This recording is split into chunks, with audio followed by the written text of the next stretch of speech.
podcast. I'm your host, Romy, and today I want to welcome Branden Alaen, three-time Mr. USA, singer, global speaker with a 90-country platform, brand consultant, high-performance coach, and you're currently living in the Philippines. Welcome. Good morning, as we would say, magandang umaga. That is Tagalog. That is the language here in the Philippines. And yes, it is 9:30 a.m. It's about 10 for you, right? It's pretty late out there. Dedication. I'm still trying to get these times in. We're 13 hours apart. Hello from the future. But you are dedicated to your dream. So I want to give some kudos to that and honoring that, because it's a lot of people talk about, they talk the good talk, but here you are doing a podcast in the late evening. So well done. Well done. Thank you. Thank you so much. How long have you been living there? How long have you been living in the Philippines? So I'm kind of like an American runaway. You know how people do that? Like, we're from Cuba. So you know how people leave Cuba and they don't go back? I came here for the last competition. So as Mr. USA, I was Man of the World USA. So think of Miss USA, you know how she just won Miss Universe. I'm the male version of that. It's pretty recent. They've only been around 10 years. The competition I was in was only 5 years. Miss Universe has been around 71 years. That's why it's that popular. So I'm one of the founding fathers of this. And I came out here to the Philippines originally to find fashion designers. I came a little early. Competition was in June, but I was like, I'm gonna come out here. You know, I got that Miami hustle. Like, let me do some collaborations. Let me get my fashion designers. Let me get my stuff. So I ended up collaborating with more fashion designers than the guy who was representing the Philippines. Because I was like, yo, the Philippines has great fashion. I'm going to get the shoes. So I got a shoe designer, a clothing designer, all the above. I did like a hotel collaboration. I do the competition. Competition's over. And I'm like, I don't want to go back. So fast forward, I've been here since April, and it's going to be a year. But while I was here, and I was alone with myself, because I know you do a lot of healing, I faced my demons. When you're alone with yourself long enough, you got to deal with yourself, you know. And I've realized that living in a town where my entire family lived, and I'm an entrepreneur, and in a Cuban household, an entrepreneur is like, ¿qué es eso? Yeah, right. ¿Qué estás haciendo en la computadora? Like, what are you doing on the computer all day? I'll never forget. One day my grandma was like, you are on the computer for 14 hours. Like, what are you doing? It's not like, I don't see it. I don't see the money. I don't see this. So I decided not to go back and to build my dream out here. And not only has there been such a peace that's taken place, I realized that I stopped performing for my family to prove that I could be successful. Because even, I know we're going straight into it, but I feel this is where we're going to flow. Even when I made over $70,000 through social media, I was trying to prove to my family, like, hey, look, I did this. And I was just still trying to be like this little boy, like, find me as a success, because I never got my bachelor's degree. I dropped out of the pre-med program. I quit my job of 8 years to build my dream. So my family thought I was like a nutcase. And I was staying at my mom's place to figure things out. And then I started helping her out. So Miami for me was a performance for me. But here in the Philippines, nobody knew me, nobody knew anything about me. And it was a moment for me to be alone with me. And one of my biggest demons that I had to let go of in the process of being alone was performance. Because when the Mr. USA, when the Man of the World competition was over and there was no more stage to perform for, and I came here specifically for that, I started losing myself. And I also didn't trust myself alone. I lived in Miami my whole life. I partied really hard getting out of high school. So I thought being alone with yourself for too long, you might end up, and I did find myself in a bit of a funk, and I found myself in entanglements, and everything that I had said I wasn't going to do, I was doing, because I also was performing for a church back in Miami. And I realized I had a divine intervention. I like to just say light showed up in my hotel room and was like, you're powerful and you're wise, and you've been performing for everybody instead of yourself. Like, you were being a good boy and you were being all these things for the world, but have you done anything for you? And at that moment, I realized I needed to heal my inner child. So I decided to stay in the Philippines and deal with that inner child healing. And inner child healing also kind of, when I was a kid, I used to sit alone and play with my toys in silence alone. So now I'm building my dream completely alone in a whole other country, very far, 13 hours, In the 13 hours, future. 13 13 hours in hours the in the future. future. I guess I needed to go into the future to build. But I realized I want to have my future family and have my kids. So I had to shift out of there to build that foundation and to build it from a foundation of peace. I've seen so much turbulence in marriages and dysfunction and all of that. And it's not to judge, but it is to learn. Mhm. And I was like, I love y'all, but I don't want what you guys had to offer me for my kids to walk into that. So I actually am building everything from financial freedom to abundance of peace, abundance of mindset here in the Philippines. And I think I gave you, I don't even know what the question was, but that's where I felt the flow needed to We're still go. introducing who you are. I didn't even answer it. I It's just totally cool. It's totally cool. This is how it goes, and I love it I because it's follow the just so flow. organic. Yeah, it's so organic. I love it. But I want to touch base on the inner child healing because that is a huge part of my work as well. And I've been thinking of doing an episode just on that. But being that you brought it up, I think we should just talk about it now. I would love to. Yeah. Yesterday I spoke, you know the app Clubhouse? Mm-hmm. Okay. Yesterday I spoke in one of the biggest clubs on there called the Breakfast with Champions clubs. They're about like 150,000 members. So I have now a speaking slot for an hour, and I talked about character and competence wins the championship. And character, I said, your character will grow when your inner child healing grows. Because as a child, you were a kind soul. You were an innocent soul. Your imagination was at a different level. So this cynicism and this bitterness is not in the equation. I was like that negative Nancy and that Karen, as people like to call it, that exists in the bitterness of losing your innocence. So I had everybody pull up their picture of them and make it their profile photo while I was speaking. And I told them, this is your rocket fuel. But the thing is, this isn't going to cause you to reach the stars. This is going to take you back to the fact that you always wanted to be a star.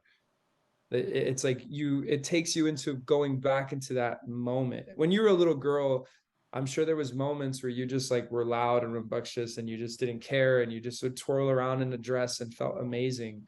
Imagine as an adult, as a business owner, you could do that. You would shake the earth because you really believe in yourself. And I believe the more we do that inner child healing, it's not about performing. I mean, when I used to color, it wasn't because I was trying to color better than the person next to me. I was trying to color because I was trying to create my own masterpiece.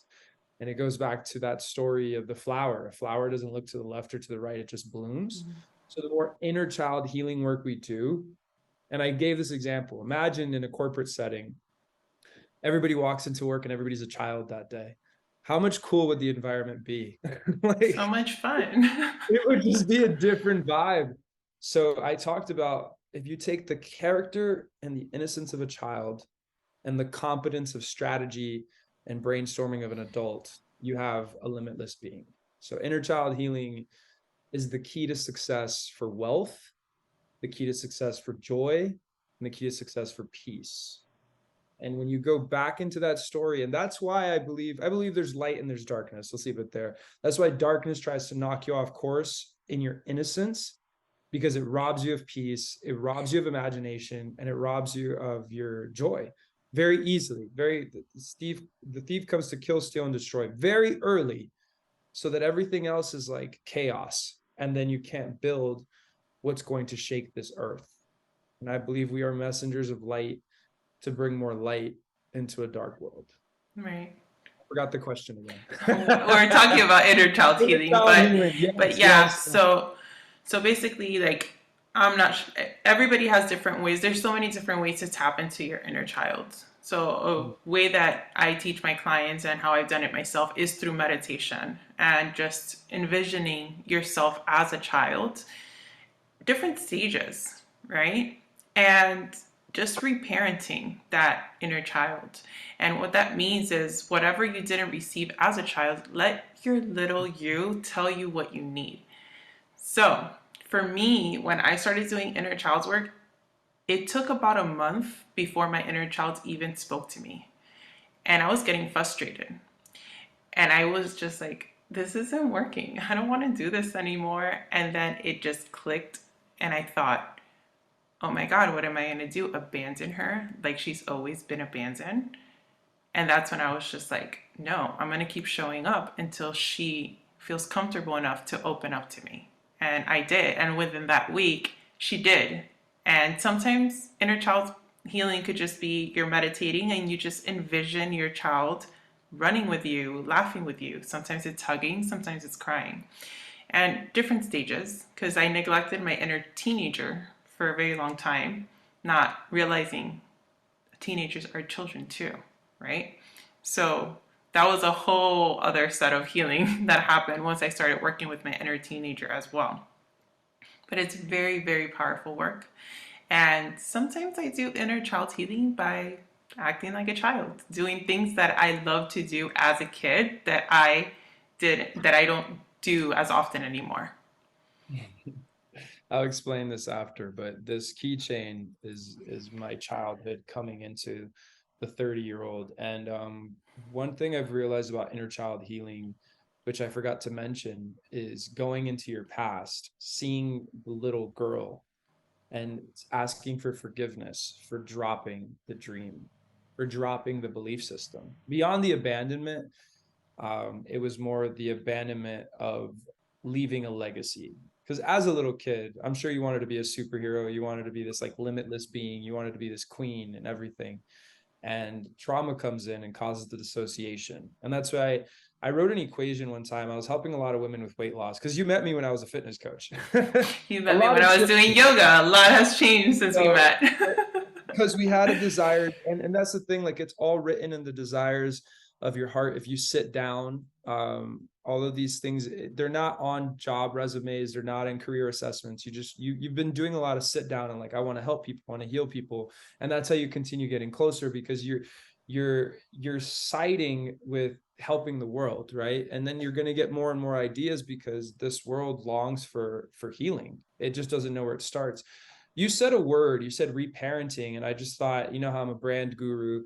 Replanting would be a good book for you as well, because it's not just reparenting. It's like, we're going to go in and change the soil a bit, and we're going to grow this plant differently. Because I have a plant here in front of me. When you said reparenting, the word replanting got to me, and I realized that sometimes plants can't fully grow because they need to go back into the roots and change the foundation in order to flow. I love But that. You already write it gave me down. two. You already gave me two book ideas. One I before we told got you. on the call.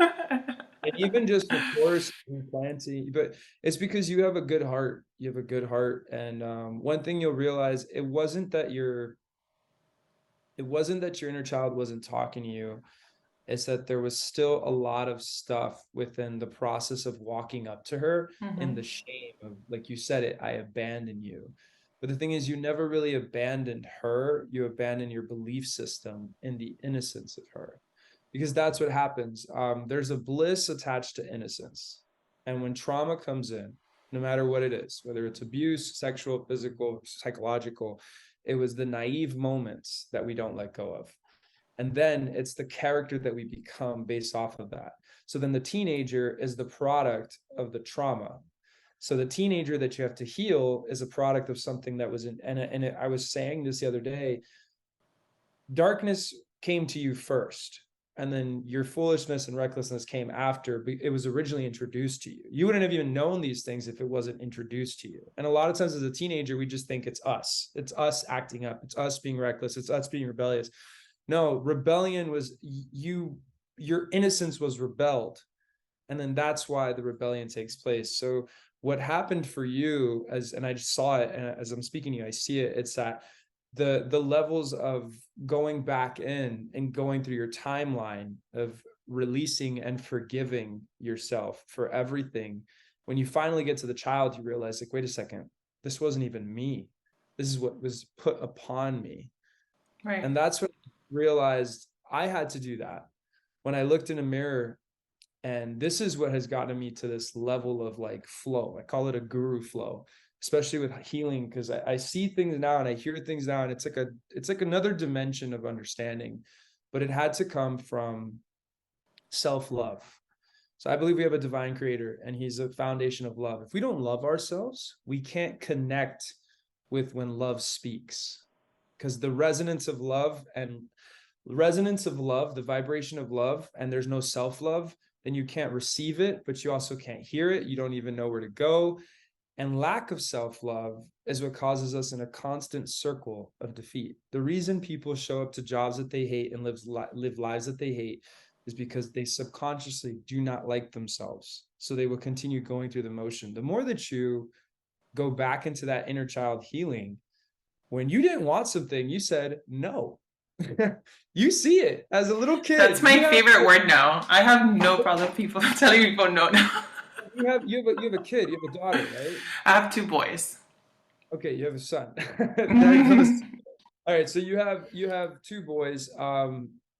Maybe a daughter's coming. I don't know. That just came out of nowhere. No, please don't. I will stop you right there. I will stop this recording real quick and close everything out. What, though?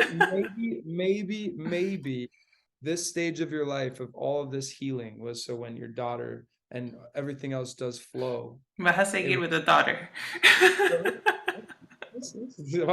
I'm cutting this off. No, but you know what? With everything that you have flown from, your future daughter would be so blessed, not only because you'd be aware, but you would know how to not just parent yourself, but also to parent them. And that's what I realized about inner healing. I had to heal little Branden because I know a son is in my future. And I realized that the reason people couldn't cultivate me is because they never cultivated them in all aspects. And as I've become a great leader, I've realized that I can only lead people as far as I go. So I constantly cultivate myself to another level of growth. But with inner child healing, beyond for helping other people, I believe it's also helping you as a mother with your kids and seeing things from a different perspective. Because how old are your kids? 12 and 5. Yeah, so the 12-year-old already has things that I'm sure he has to heal from that you're aware of. And then you look at it from a bird's eye view.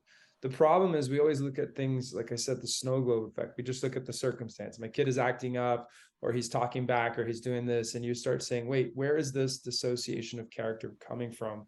And it causes you to go a little bit further. And the 5-year-old you protect by just keeping that, cultivating the innocence. Whatever your 5-year-old is already doing, cultivate that dream. Because the reason I showed this is because I wanted to be a marine biologist when I was a kid.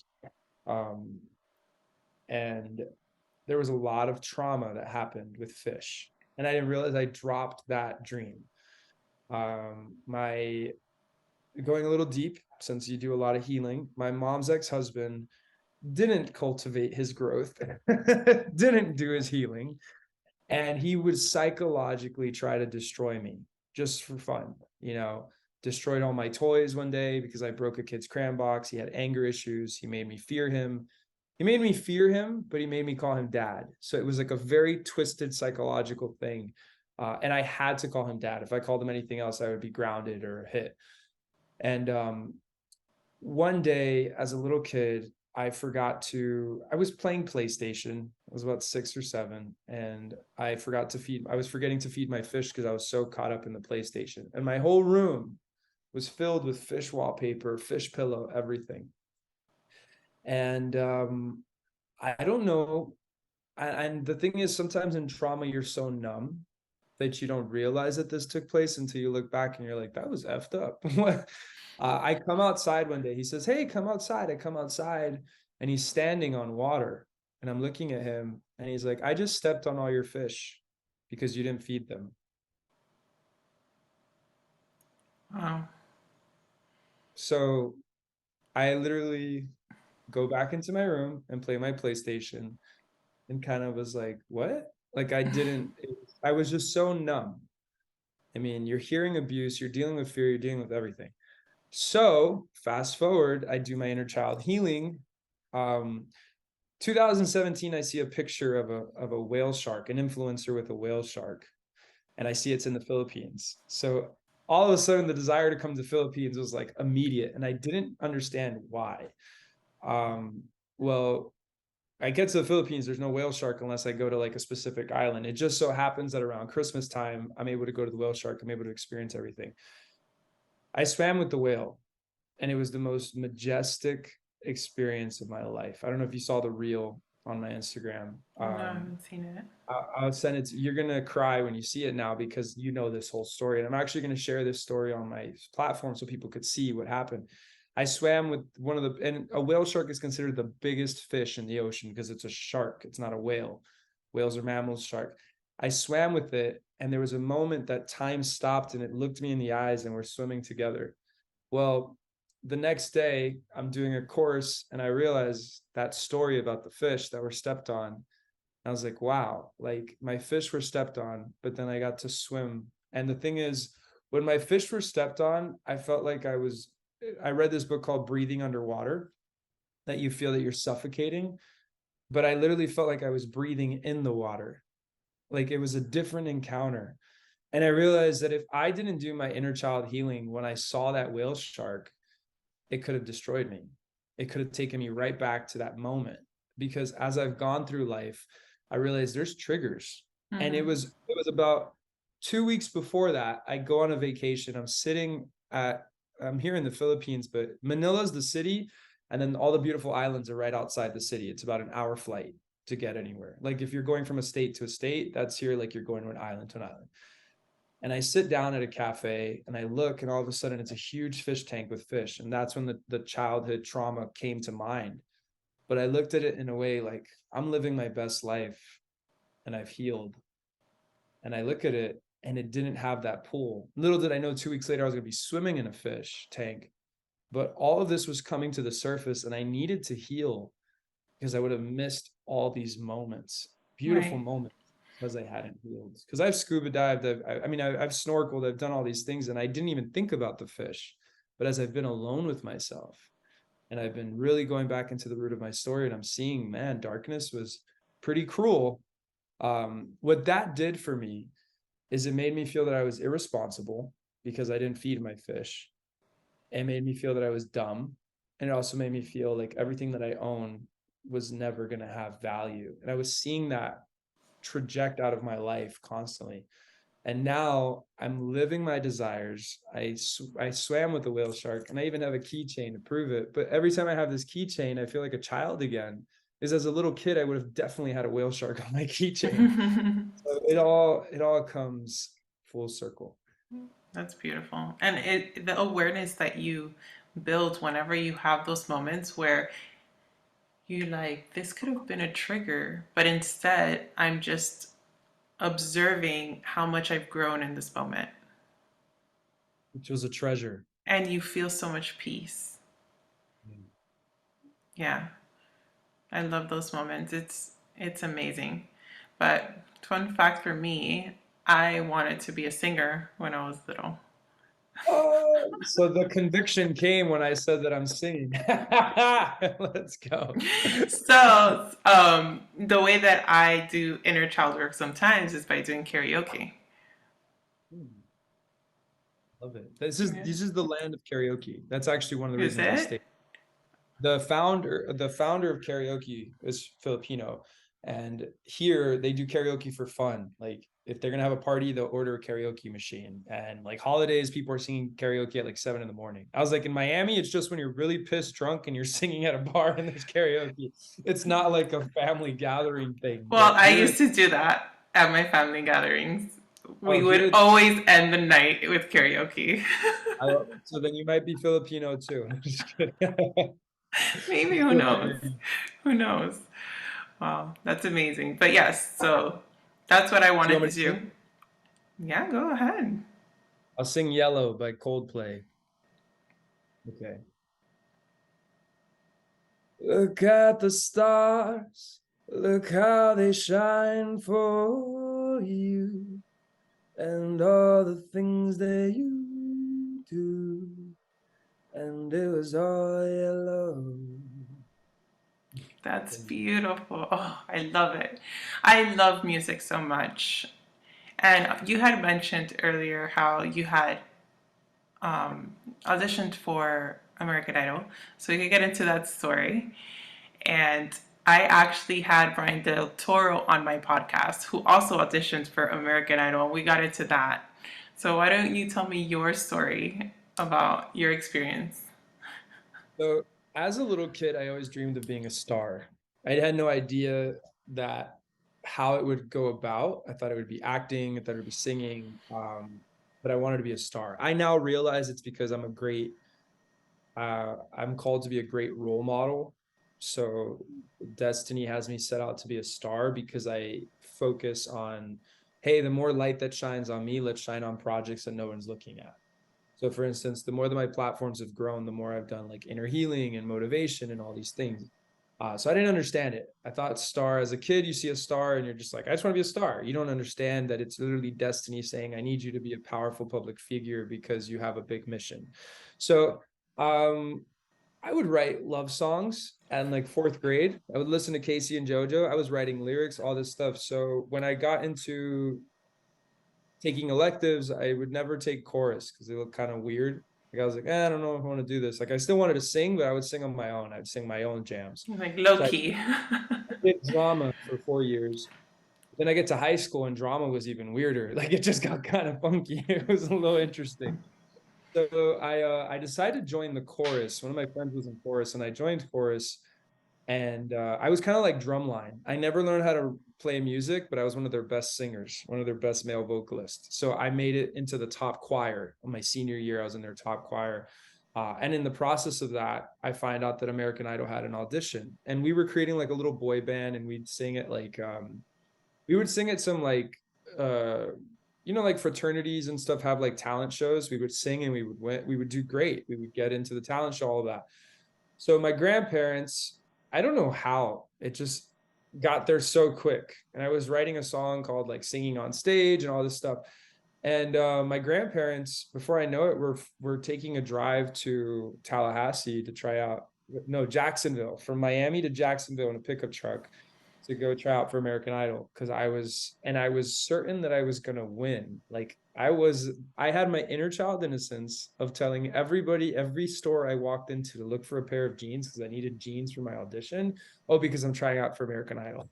Like I was that guy, like, I need some jeans because I'm gonna be on American Idol tomorrow. I was just like so excited, so thrilled. And it goes back into the performance. I just um as a little kid, I was told I was worthless. I was thrown against furniture and told I was worthless. So my whole life, I had been trying to perform to be like, hey, look at me now. I have worth. Subconsciously, I was doing that. So that's why, like, when I was going to these places, I was like, please look at me and think that Right. I'm cool because I have worth. So I go to the audition.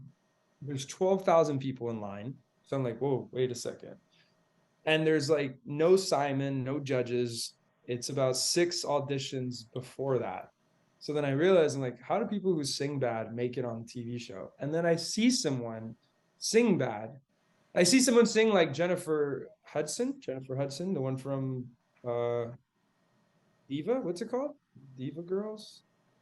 The one with Beyonce. Yeah, I think that's her. Diva? Is it called Diva? I don't know what the song is called. Glitter? No, Glitter's Mariah Carey. Whatever. Jennifer Hudson. Yeah, someone sang like her. A song like I'm telling you. Whatever. Amazing. And they say, no, this girl goes with a pink mohawk, dances around, sings the hokey pokey. And they're like, yeah. And I was like, this is bull beep. Like, so then I go and sing, and I was like, I can't sing like that lady, and I'm not gonna dance around like this one. So I sing, and I'm just like, my nerves are everywhere. And they're like, you're not what we're looking for. And just hearing that rejection, you're not what we're looking for. Mind you, I was a 17-year-old kid with long hair and braces. So immediately I'll never be a star. Right. Um, and I drive back in the car with 6 hours with my grandparents in complete silence, just saying, if it wasn't going to happen there, it's never going to happen. And I just kind of let it go. And I would play small. I would sing for the church, but never try to like record an album or anything. And I feel like the church was like my safe place to still be able to use my gift, but not take it to the world. Well, while I was out here alone with my demons, I realized my life was getting so dark because I was just trying to be a model, but I had so much more to offer than just my looks. I have a voice, which I would say in speaking, but I literally have a singing voice. And it's funny because every time I was Mr. USA, there would be karaoke and I would sing and everybody would be like, whoa, like you have a freaking voice. Like, why are you not going for a singing contest?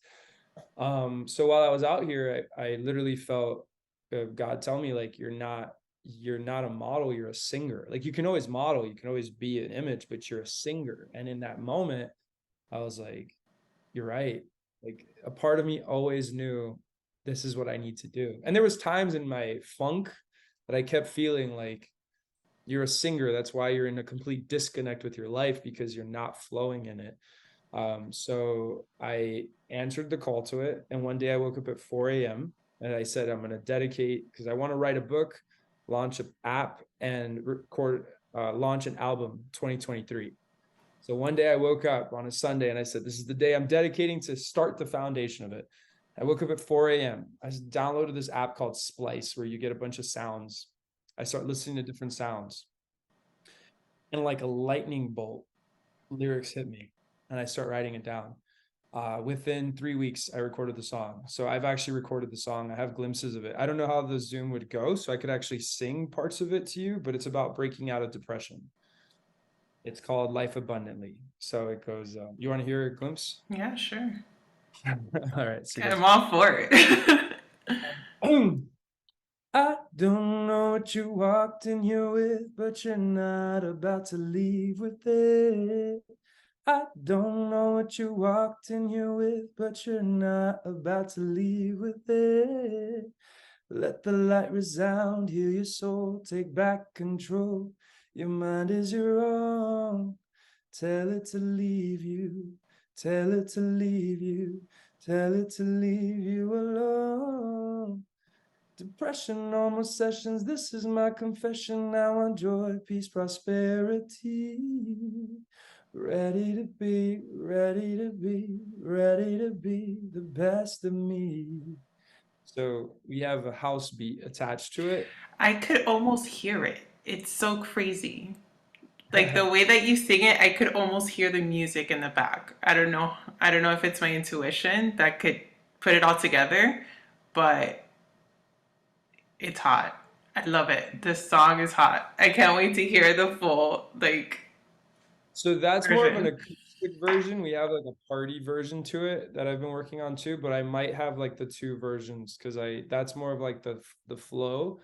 The other one is kind of like, because I've made like a very, I want to have like a music conference, but with music that makes you feel like you're healing your soul Oh instead of my like. God, yes. So, fun fact, another one. When I did ayahuasca in May, one of the things that came up for me in my ayahuasca was that I've also been suppressing my gifts as a singer, Hmm. and that my voice is very healing and I could use it to heal. So sometimes when I'm doing sound bowls, if I feel called to, I'll use my voice. And then I'll have people ask me, "Were you singing? Was that you? Was that the music?" And in that moment, when I was in the ayahuasca, I could see myself using my voice. And music is vibrational. The frequency, right, gets into our DNA. So it was a That's beautiful vision that I had. So that's something that I'm working towards well, myself. that's one thing I've realized is the more that we connect deeper with ourselves, the more we will find out our destiny. I wrote a quote the other day and I said, you don't have to go far to look for destiny. You have to look back, Mm-hmm. to look, you have to look up. It's not like you got to go on this whole journey. It's really just introspect. Man know more about outer space and the stars than they do about their own oceans. And the Mm-hmm. more that we heal ourselves, um, we're honest with ourselves, and I believe when we're in such a panic state about everything happening in the world, that we're so focused on everything, it's because we're choosing to avoid what's really happening in the environment as opposed to the environment. And um when you're doing like ayahuasca or these things, what it's causing you to do, I mean, there's other ways to access it without having to go into that level. Right. What it's doing is it's causing you to confront what you've been avoiding. It's kind of like when you're really, really, really drunk and you start talking about how stuff is going down, and people are like, whoa, remember I was telling you, like, people start confessing things. It's because when you finally let go of that border of that, like, of I have to keep my composure. And that's why I said, like, when you're alone with yourself and all you have is yourself, and there's nothing to keep you busy but to deal with yourself. Remember, we were talking about busyness. When you're fully alone in another country and you're sitting and there's no invitations coming to you left and right because people don't know you here, you have to deal with your thoughts. And I had a choice. I mean, before, when I was alone, I would just smoke some weed and just keep the time chill and watch TV. I'm choosing to be sober. I mean, I'll have a drink here and there, but I don't want to get drunk. I don't want to be like out of it. I want to have my mind, because I've done it for so long, and I've used it as an escape for my mind instead of like a confronting of my mind. And when I've realized that, when I've decided to confront my thoughts, and that's why my song says, like, take control of your mind. It says, I don't know what you walked in here with, but you're not about to leave with it. I don't know what you walked in here with, but you're not about to leave with it. Let light resound, heal your soul, take back control, because your mind is your own.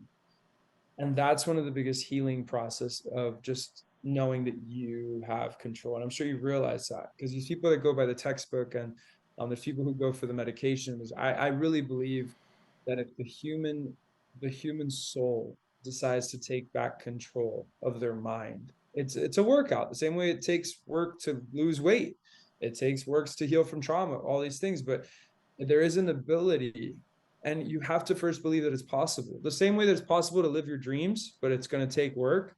There's a possibility that you can do the healing. I mean, as people hear my story and then they see the trajectory of my life now, the stories don't add up, but it's because it took work. It took showing up, and days where I wanted to believe the narrative of what I was told or how I was treated was more real than my destiny.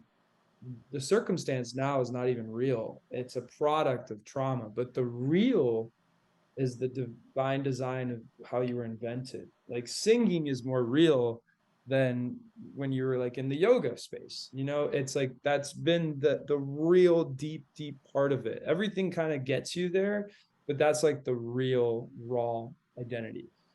So when we have these moments where we kind of look at our life, because that's what you said happened. You looked at your life and you saw yourself singing. You had a moment where you sat down with the desires of your heart. And that's what I do. I have a workshop coming up on vision casting. The first thing I ask them is, who are you not? So do you know about the speaking tour I did in the US? No. But I'll let you ask questions because I'm taking over your show here. No. I mean, you're the guest. I'm allowing it. I love it. I'm used to pageant interviews where people have Mhm. like a list of, so I always make sure, like, wait, are we okay? So I like that this has a flow. So I did a speaking tour, and this is how a lot of I ended up here. Actually, I did a speaking tour as Man of the World USA. I went to Liberty City, and I spoke at an addictions recovery center, and I did a workshop that I was going to take on a tour across the US. And while I was there, I told the audience, I said, the reason you're in here is because you lacked vision. So we did a whole workshop. And at the end, I said, the only reason you were in here is because you didn't have the desires of your heart written out. So I then went to schools in Chicago, in bad neighborhoods. And I spoke to the kids about dreams and about like releasing, I call it the lies assignment, where you write out on a sheet of paper every hurtful word that was said to you at any point in your life. You title it lies, you read everything it says, and then you shred it, and you teach your subconscious mind like that was never real. So it's not, you're going from weak to strong, you were never weak.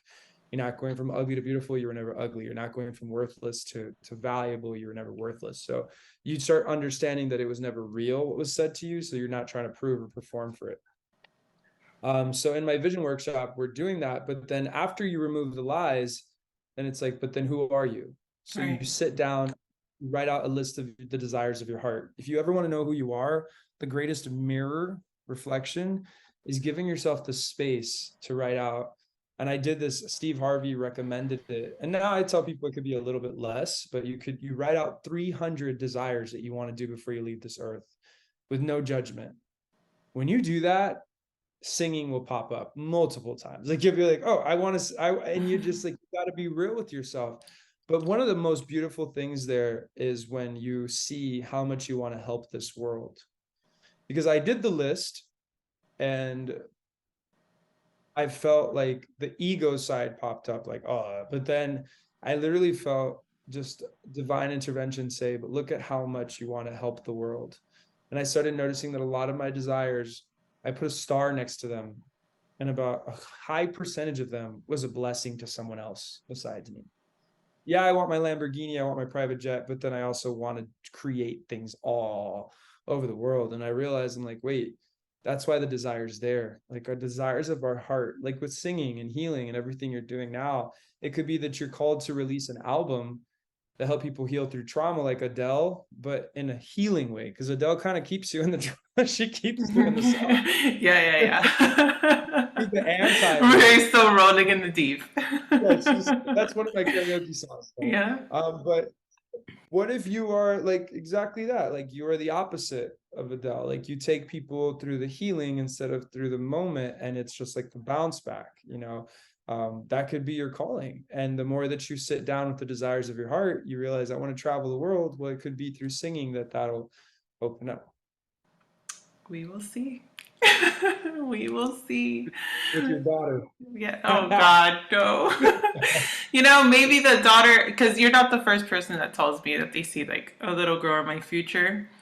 It could possibly be whoever I end up with has a daughter already. I'm for that. I'm all for We that. could go into that topic, the relationship topic. Right, because I was telling you how there was a post that you had put on Facebook about how I don't remember what was the time frame you had gotten rid of any entanglements, really focused on yourself, not even like flirting or even giving anybody like a side eye with like attention of anything, and how much doing that helped you grow. So, can we talk a little bit about your journey with that? Are you still in that journey? Yes. So when I got to Philippines, that journey did fall off. Be transparent as hell. Like I said, you leave me alone with myself for too long, and then I go against myself. But it did pick back up. But I also feel I'm a very big person on intuition, and there has been someone in my life that has been in and out of my life for a long time, and I've sat down and I've questioned, is this person the person that I would have in my future? And even just by entertaining that thought, it gave me tunnel vision because I realized whether she is or she's not, I want to learn how to keep my eyes on one woman. And that has been a healing factor.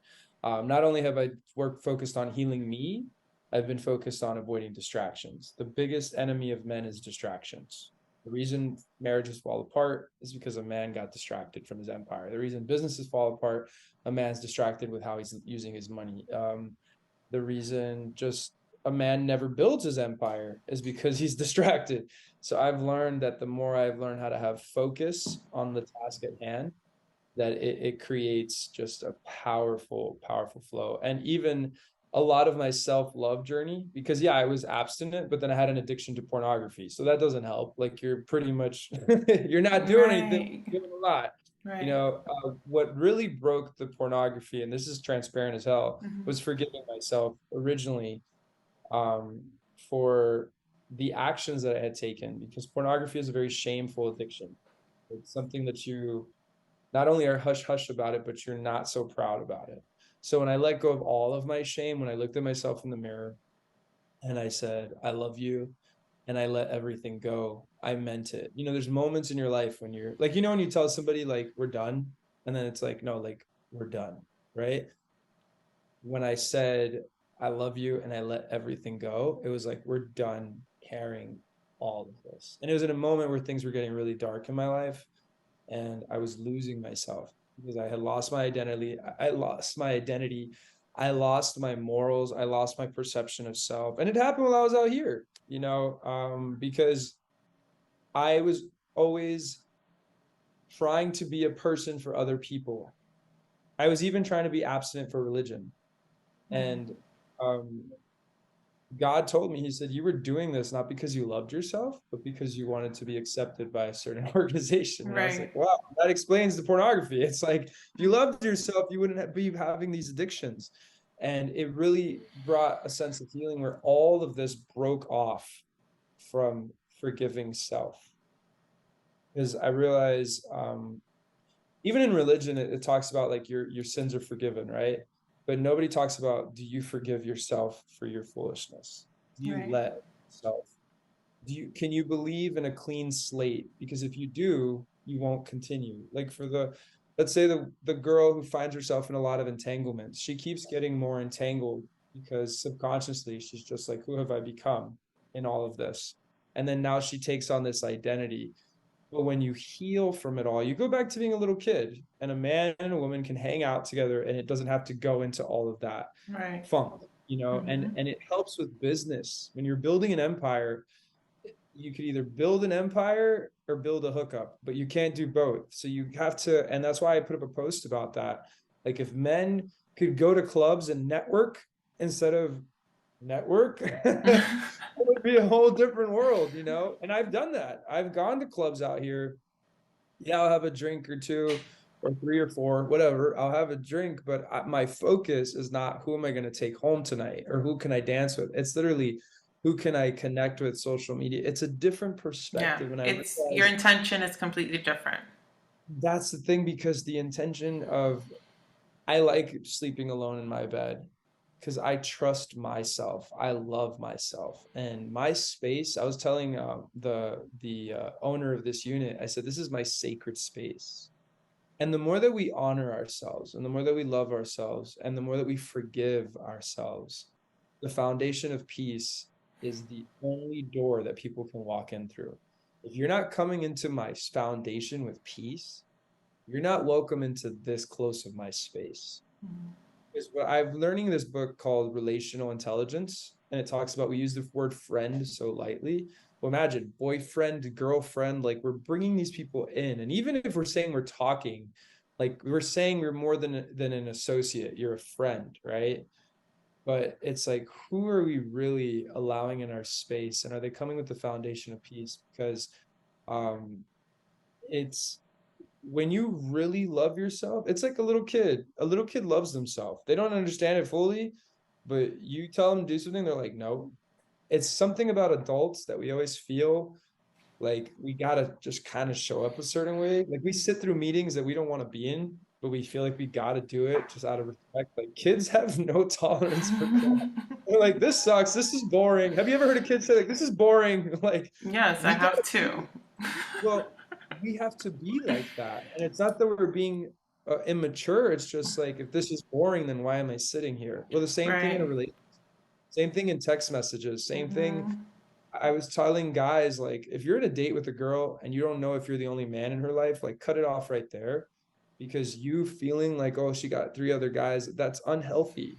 Right. And you shouldn't feel that you have to compete to be that space, And I had to learn that because I was a performance person and I would always go for the challenge. I mean, but then I realized I'm like, nah, I'm going to go for the wife. And because I've been building a foundation for a wife and kids, it's healed a lot. It's healed a lot, even from sexual traumas, because as a little kid, I went through sexual abuse from a man. So then I had the entanglements and emotions for men. And then I got those entanglements. But when I decided, no, I want a future, I want a wife, I want kids, I had to put away everything that was not going to build that foundation. The same way that I say I want to have a great physique, I have to put away eating pizza every night. You have to Right. put things away in order to get the desired goal. And that's why I tell people focus on destiny and then the details. Focus on what you want your life to look like. So then when you go on a date, you realize, will this person meet this 5-year goal? Is Right. this the man that will fit the space for this 5-year goal? But if you're just going through the motions of month to month, oh, this guy's cute, he has a yacht, it just goes, oh, this is fun at the Yeah. moment. But it's like, and when you do that, when you sit down with your dreams, you write out the desires of your heart, you see your 5-year goal, it's like I'm actually writing a song called I Choose Me Now. And it's about cutting the strings of performance for everybody. Because also in Miami and just in life and Cuban culture, My grandma literally wrote on my birthday card when I turned 30, no, 29, you're getting old, you need a wife.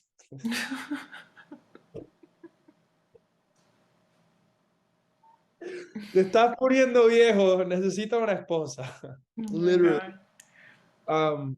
They would rather me be in a toxic Right. space Mhm. than a healed whole space, Yeah. because we saw it. They We've don't seen all the understand that. Yeah, they don't understand that. It's not like their concept. with It's not, answers. it wasn't the intention. It wasn't the priority. It wasn't what, we're going into dating and relationships doing, right?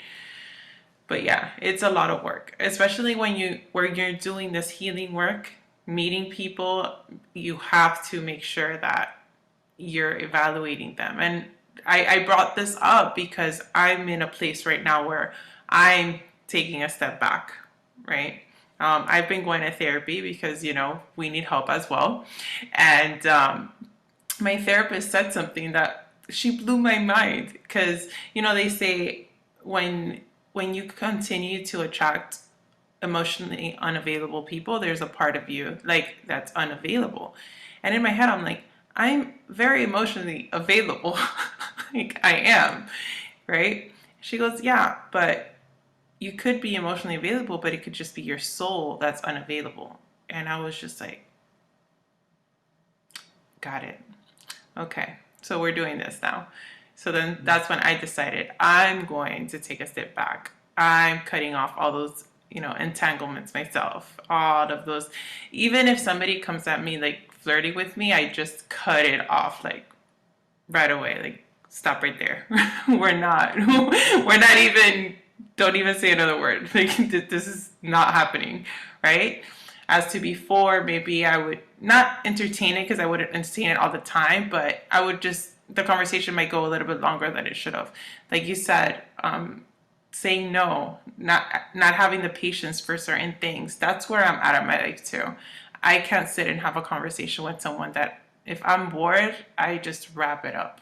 And I've battled with myself with, God, are you just being so fucking rude and a bitch right now? Or you're just like, you know, no, it's not that I don't care. I just really don't have the capacity to just deal with certain things anymore. And I have a challenge for you. In your intuitive healing, I want you to use your intuition to really decipher who your husband is. Because intuitive is also discernment, and it's about discerning of spirits, it's discerning what's going on. I believe you will have the ability, because that's what I've really sat down in. And if we give ourselves the space to go into that fairy tale imagination as kids, you're the person who's there for your soul, you will recognize them, and it shouldn't be a mystery. So trust your intuition when it comes to relationships, because I know that you're like, my intuition has sucked before. Mm-hmm. But in all this healing, um, your intuition is heightened, not just in trauma and all this healing, but also in who to allow into your space. Right. So trust that. And then if it's not it, then it's not it. Yeah. And it's the same way. And then don't settle for anything less than what it is. And that's why I talk about, my new standard is abundance. If you're not coming in with abundance of joy, abundance of peace, or abundance of this opportunity that's going to come from here. Somebody the other day was offering me a business deal, and he's like, "Oh, I could pay you lots of money." And I said, "But what is the job?" Money in my Exactly. I could get money, a lot of money, a lot of ways. Oh, Explain it's a yourself. business deal. Yeah, but people do it in a relationship. Like, where Right. is this happening? And I like that you said you cut things off. I I pay for ads on social media. So I get 100, like this week I got 500 followers just from little ads that I do. I just learned how to hack the algorithm in that. And I respond to every single person who messages me, every person. And you think people aren't flirting? So I know how to like cut it. I know how to not entertain it. I know sometimes it's just kind of like endearing, and then sometimes it's disrespectful. But learning how to do all of that with my mindset of, I truly believe I know the woman I'm going to marry. Like, I know, I mean, I've seen the whole story of life. And that's the thing, like, in this phase of our life, sometimes there's people and there's characters that we sit back and we're kind of like, wait a second, like it's got like a sitcom. Have you watched a sitcom? And then at the end, it's like, whoa, they end up together. It's been Right. like Friends. I've been watching Friends, and I haven't even gotten to the episode where Monica dates, is it Chandler? Have you ever I've seen? never seen Friends. Okay, so they are literally like seasons deep. And then I know because I saw the last couple episodes, they're married, but they're hanging out and things are happening and they don't realize it. Sometimes that's happening in life and we're not catching it because we're not healed. Right. So this person is not even an In our option because radar. we're not, yeah, it's like not even within your radar because you're not her yet. So you both don't recognize it because you're not her and he's still developing him. So the resonance is not taking place. But I really do believe your intuition is going to show you. And he might be him, but not him yet. But you'll be able to identify that. And the same way you're going to do that with your sons, you're going to see who they are today, but who they're going to be, that's what's going to bring you a lot of peace. Because even if your kid's grades are not coming in that great, but you see him as a millionaire, you cultivate the millionaire as opposed to the C in math, you know? I do that already for sure with my It's the older one. same thing that's going to happen with your husband. Like he's going to have glimpses of him, but it's like in 5 years he could be a billionaire, you know, and you're seeing, but it's about the intuition of, and it is a risk factor with relationships. But if we have that intention in mind, we don't find ourselves in entanglements. Why? Because we keep the end in mind. We keep the destiny in mind. And it's like, do you still want to be fooling around in 5 years or do you want to be focused? Right. So Exactly. it Exactly. doesn't get easier to break a habit the longer you have it. It actually brings more shame. You know, Hmm. I was hooked on pornography for 16 years. I thought it would never break, and it broke. And immediately when I looked in the mirror and I said, I let all this go. Now I obviously had divine intervention and I just had to be forgiven for this because it was also just something I never thought I would let it go. I always thought it would be a part of my identity to the day that I die. And I know married men that are still battling it. I had a friend who was married and would tell me he'd hang out in the bathroom a little bit longer because he was still watching. And I was like, it was really messing with my psyche of thinking that I'm going to carry this in and I don't want this. But it's the same thing. Like when we really let everything go, we also let go the cynicism of like, what if I cheat or what if they cheat? You know, we got to let all of it Hmm. go. And even the fluff of other people's nonsense. Because remember, you're doing a lot of healing. A lot of these married people didn't. So when they're together, their lack of healing, they still don't know who they are. They're still following Right. distractions. You could be Hmm. focused when you're single. You could be focused when you're married. The problem is a lot of people meet in a season where they're all dating, and you carry all that. And I Yeah. know this is not just for us, it's for whoever's listening. There's However, yeah. feel, I And feel the the thing is power of that what I've right now. realized now with a lot of people and clients is just people, and now that I'm understanding relationships, because I was married for over 10 years. I And didn't when know that. I got into that relationship, I was not healed. I was not who I am today, right? I keep evolving. And basically, it's just these two people that are trying to meet each other's needs that you didn't receive as a child, right? So you're just trying, like, to get from your partner what your parent didn't give you, right? And it comes from them. And it exactly, right? So stepping back and seeing how relationships are, and then knowing I could do different. I want different.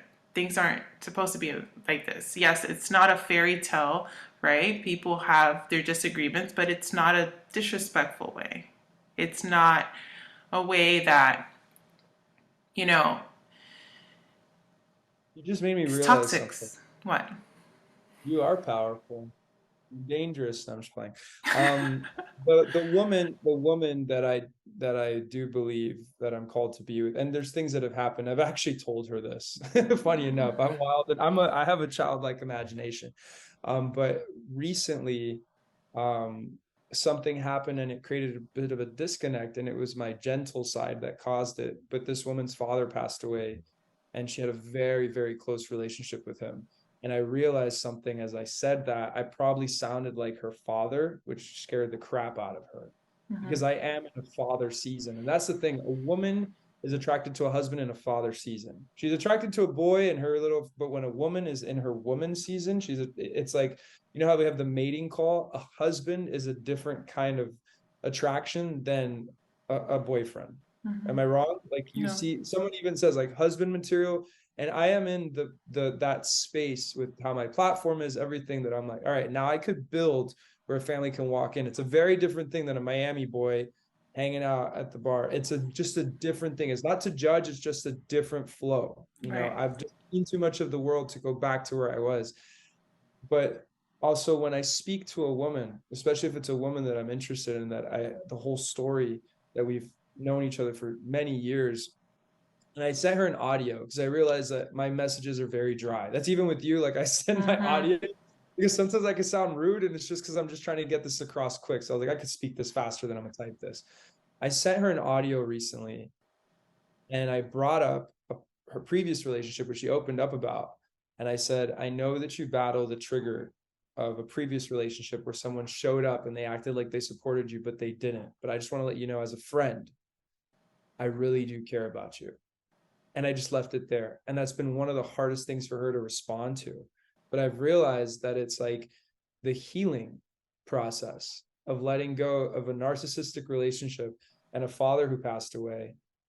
How do you trust new Right. voices that say that they care? So I've realized, and you know, the whole story with her helped me battle against my demon of rejection. Because I was like, no, accept me, accept me. And I realized she's not rejecting me. She's rejecting the whole concept. And the more that I look like the right thing to her, it scares the crap out of Right. her. 100%. So I've had to sit back and like, I've just let things bloom. And I have learned that there's a lot more healing when you say what you got to say, but it's said and you let it bloom, because people need to process truth, and truth resonates and it always sets people free. When someone, and this is for somebody listening, when someone is very adamant, like, no, believe me, you have to trust me, there's something off there. Either they still Excellent. haven't dealt with their healing or they're lying to you and they want you to fully believe. But when you're saying the truth and you mean what you say, lust is very manipulative, and that's why people end up in entanglements, because they're literally like set up to fail. There's a diabolical setup to get in your pants or to hook up with you or to get something from you. But love is patient. Love allows things to take place. Love is not in a hurry, because love is also busy building a better place for this world. So someone who doesn't make it, I mean, I've learned to build my empire and trust in the process of what is happening. Just a lot of weird supernatural things have happened in the flow of this, but it's also healed my rejection demon, where I realize if someone, and they're not saying no, they're just not responding. It's not that they're not responding because it's you, it's that they're not responding to the idea of any of this at this Right. moment. So it's like you right now. If a man comes into your life and he really shows a husband factor, but you just got out of a 10-year marriage, you're going to be like, oh, hell no. Like, even when I say a daughter, that means that you're married. So you're all of a sudden like, oh, I just cannot.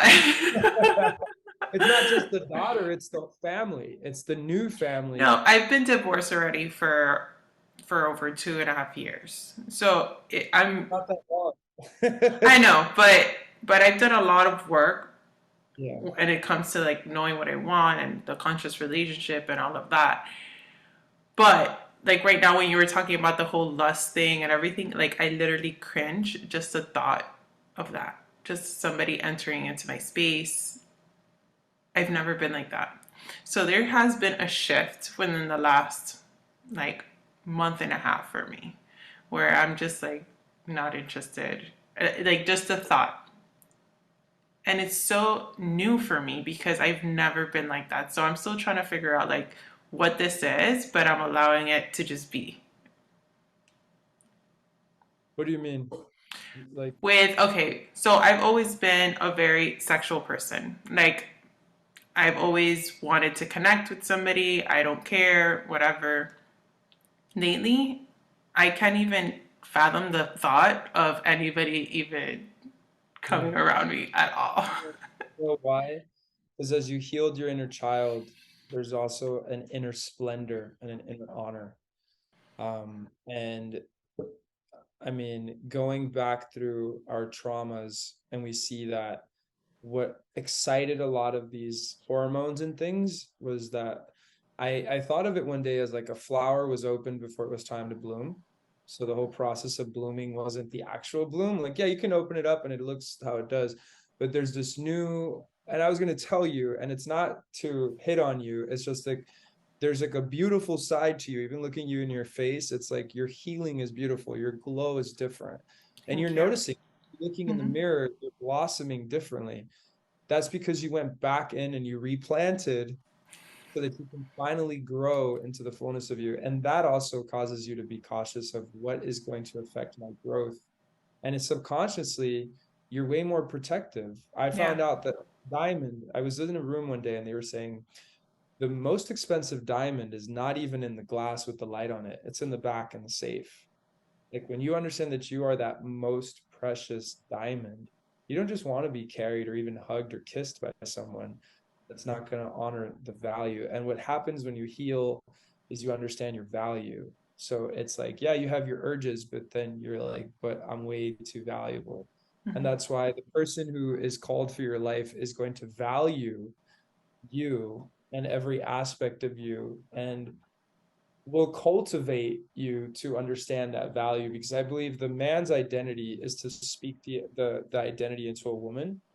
The man, like even in the, just the man has an ability to say something. That's why when a man says you're a piece of it hurts really hard. If a girl says you, like, I'm gonna slap you, but when a man says it, it's like, whoa, there's weight to the words of a man. A woman has a way of nurturing with her words, and a man has a way of speaking an identity into it. And I believe the man that's going to walk into your life is going to cultivate you the same way. Within the first couple minutes talking to you as a brand consultant, I was like, hey, your brand can do this, you can have a book. The man that's going to be in your life is going to do that in a different scale, and even give you opportunities for your kids.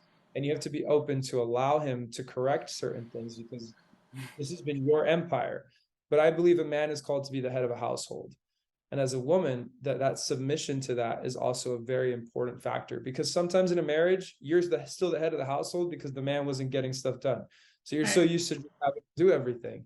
But the right man, the right husband, the right king that walks, and I call it kings and queens, um, he's never going to make you feel, because first of all, a woman has two questions. Am I lovely? Am I worth fighting for? Not only will you notice that he's fighting for you, but he will make sure that you feel lovely in the process. And that's the way you keep the standard. When you're having all these entanglements, it doesn't make you feel lovely, because then you're also like, I'm definitely not the only entanglement. Right. Even though you want to think that you are, you're Hmm. like, I met you in the funk. Yeah. We're all in our own funks. And then Yeah. sometimes it's not your only thing, but there comes a moment, and you will know yourself greater the less you allow others to have you, because you are someone with this person and you are someone with this person, and we start to dissociate who we are to fit the program for other people.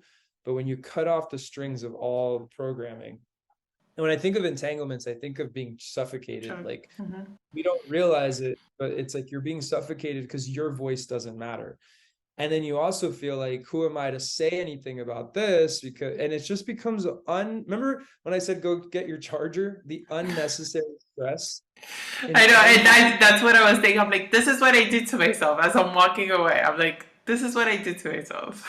Unnecessary stress. Entanglements are unnecessary stress. And if we Yeah. ever want to live our dreams, we have to cut off all of it, because it suffocates the dream. Because as long as it's not the right person, then they're blocking who is the right person. Thank you. Yes, 100%. 100%. Yeah, and it's crazy because recently, like maybe like a month and a half, but not. I feel like the universe loves to test us to see are we really done with certain lessons, right? So for like about a year and a half, I had, you know, an entanglement, I guess, with someone on and off, whatever. And it was just, it wasn't healthy for me after some time. It was just, it was blocking me from what I really want. I'm like, this is not what I want, right? I have an entire list of the qualifications of what I want in my life, right? What I envision my person, and this is not it. So I finally cut that off a couple months later. The universe sends me somebody that's aligned with a lot of the things on this list, knows how to speak the spiritual lingo, whatever, but I'm really good. Like my intuition picks up on BS, right? So I'm just very observant and I'm just like observing Counterfeit. this person. I'm sorry? Counterfeit. I didn't get that. Counterfeit. Right. Mm-hmm. Like So, counterfeit money looks like money, right. but it's yeah. Exactly. It's just so this person, this guy, like the way he looks, the way he speaks, the way that, I felt like our conversation flowed, everything. And then all of a sudden, from one, like in the same message where he's telling me how amazing I am, he goes on to say, like, but what the role that I don't see in me in your life is not like a boyfriend or husband, it's something greater than that. And I'm just like, well, like my dad? Like, what do you mean by that? So wanting the same, like having the benefits of having me in their life without having that commitment, right? And I'm just like, okay, so I'm not looking for this type of friend. This is not what I want. And I cut it off immediately. Where I see my growth so much because maybe a year and a half ago, I would have entertained it a little bit longer. But the universe I feel, was testing me in a way of like, are you done with this lesson? Because I'm offering you the same lesson, but wrapped up in this wrapping with a lot of the things that you're looking for.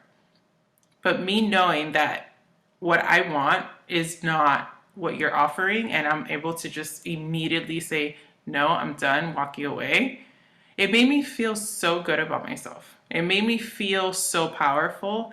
And there's that shift that I was mentioning earlier. Like there's a shift that has happened, and I'm so excited to see where it goes. And I feel like whatever needs to happen, it's time for me to be like completely alone and with myself and sitting with myself. And I spend a lot of time alone when my kids are not here, and I love it. Since I was little, I was always by myself in my room. So it's a way of me being able to tap into my inner child again, where I was always alone listening to music. The other day, I was just like, I'm gonna do like a date with myself here at home. So I went on this website.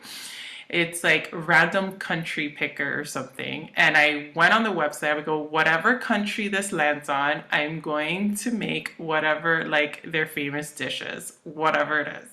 So it landed in Vietnam, and I made pho.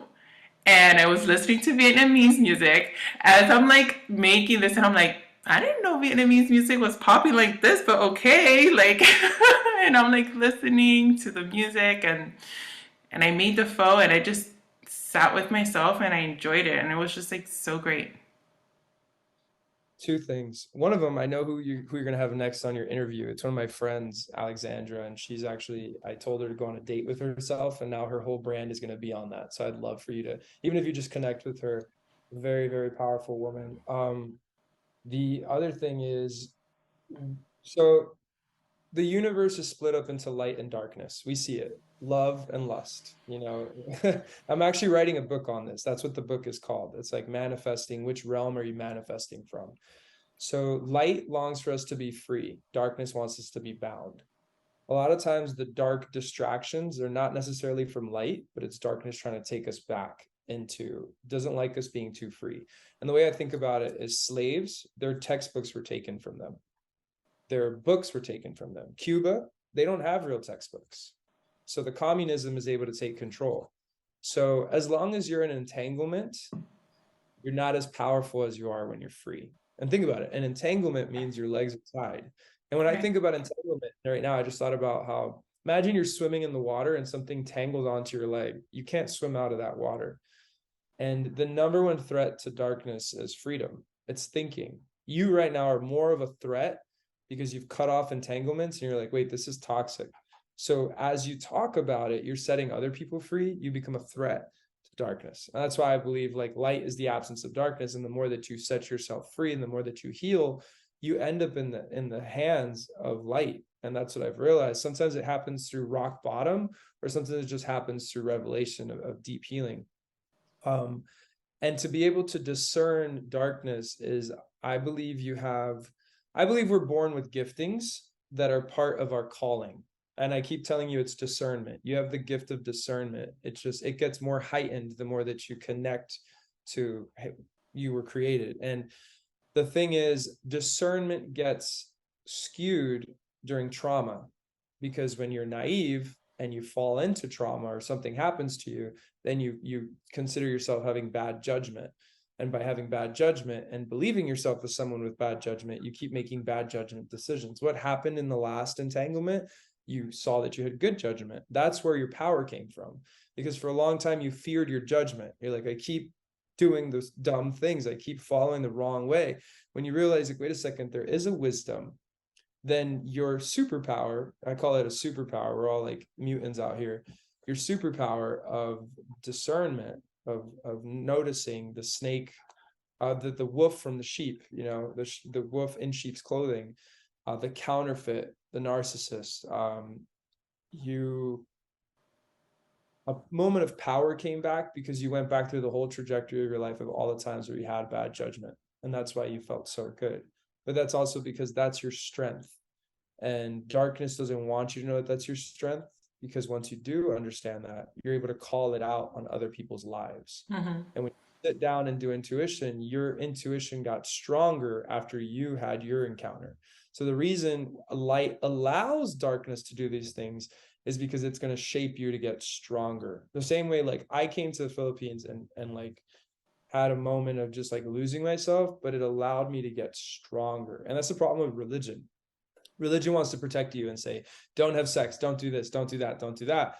But it doesn't tell you to heal and love yourself. It doesn't give you what direction to go. It just tells you the don'ts and doesn't really give you the destiny. Right. If you tell a kid, hey, you can have $1 million by the age of 25 if you just focus on your business, and they believe it, they won't go through that wild college phase of recklessness and all this stuff. It's that they think they're just going to have a career, and they don't think that it's going to matter that if every day they have to focus. If they could show up to a test whether they cheat on it or not, they could just go through the motions. The problem in life is that we don't have destiny in mind. The more that you've been healing, you've also been seeing, what do I want? The way that you have a list. And then darkness will come and bring you a counterfeit of that list. And then, but you have to realize, nah, this ain't it. There's something here that's fishy. Right. And that's where your intuition comes in, because not everybody can recognize the counterfeit. And what it sounds to me is this person's a narcissist. They knew how to speak to you. They spoke in your language. So the power of a narcissist is very similar to someone with exhortation. I have the gift of exhortation. The whole time I'm talking to you, I'm drawing out from you. But at the end of this, I'm not trying to get a deal. I'm just trying to see you win. Narcissist will cultivate your identity and kind of notice what you're about. They have this sense of intuition of like a salesman, but their goal is to get something from you, or to for their benefit. And the problem with you is that you are unconditionally loving. You will give the shirt off of your back if you can, right? You attract people that are self-seeking. The reason the relationships don't work is because your hands are up and their hands are tied with themselves. Right. Mm-hmm. The person that's going to come into your life is also going to have that. And when you're in your entanglement phase, you became a self-seeking person. And it's eros and agape. Agape means unconditional love. Eros is like a lust, and it's a snake eating itself. When we're in entanglements, we're literally destroying ourselves. We're destroying our morals. We're starting to find ourselves becoming a person we never wanted to be, but we're becoming more of that person. But then the more that we heal, our hands open up and we're willing to give more and to shape more and to care less about money, but care more about the world. And as you become that person, it's no longer what you're saying. It's like, do I even resonate with your vibe? Like, you could tell me all this, but I look you in your eyes and I don't see, it's like you start to recognize that. And I'm a big person in prayer. Even when you ask me, hey, you want to do this podcast? I check in. I'm like, do I do this? Because my time is my most valuable asset. Mm-hmm. For instance, this is my morning routine. But I always believe that I don't know what's going to happen 5 seconds from now. And beyond you asking me this question, who needed to hear? Because we have covered all spectrums of what is going down. And I think the most important thing is I do believe there's a creator to the universe, but beyond that, the universe is dimensions of light and darkness. And the more that we think that there isn't a darkness, we literally end up running face to face. We become blindfolded in a battle. And that's what I mean. Like when you turn the lights on, you could see, hey, I always explain this. If you walk into a room and someone's cheating on you, but the lights are off, you don't see it. You walk into the room, you turn the lights on, you see it. Right. Immediately, you see it. So and that's why I have like a slogan like let there be light to expose. If you ever want to know if there's entanglements, you turn the lights on. You just like you just have to say, I'm not all knowing, and there's a dimension that is invisible. The same way when I ask people why on earth are you here, and you go through your history of childhood and all the things that I was thrown against furniture and told I was worthless. I was literally told I was a worthless piece of shit at like 9 from a 6'1" man throwing me against furniture. As a boy, you're supposed to be told that you're strong and that you're powerful. I was told the complete opposite. I was abused. And then I look back at it and I said, why was darkness so mean to me? Like, why, what did it have? And it's like when light sat me down and said, you're powerful, it's like, holy crap, this is Simba and Scar. Right. What did Scar do? He scared Simba off of his throne. So when trauma came in and tried to knock you off, it's because it saw your power. And as a little girl, you had intuition. You had this ability, and darkness felt threatened by it. So even when you get free from things, it wants to bring you another counterfeit, another counterfeit. So that's why I tell people, like, connect with your creator beyond all religion. If you believe you're created, connect with that, because that's where your covering is. And I recently read something and it said, like, you're within their shoulders. Um, the I started learning I live here fully alone.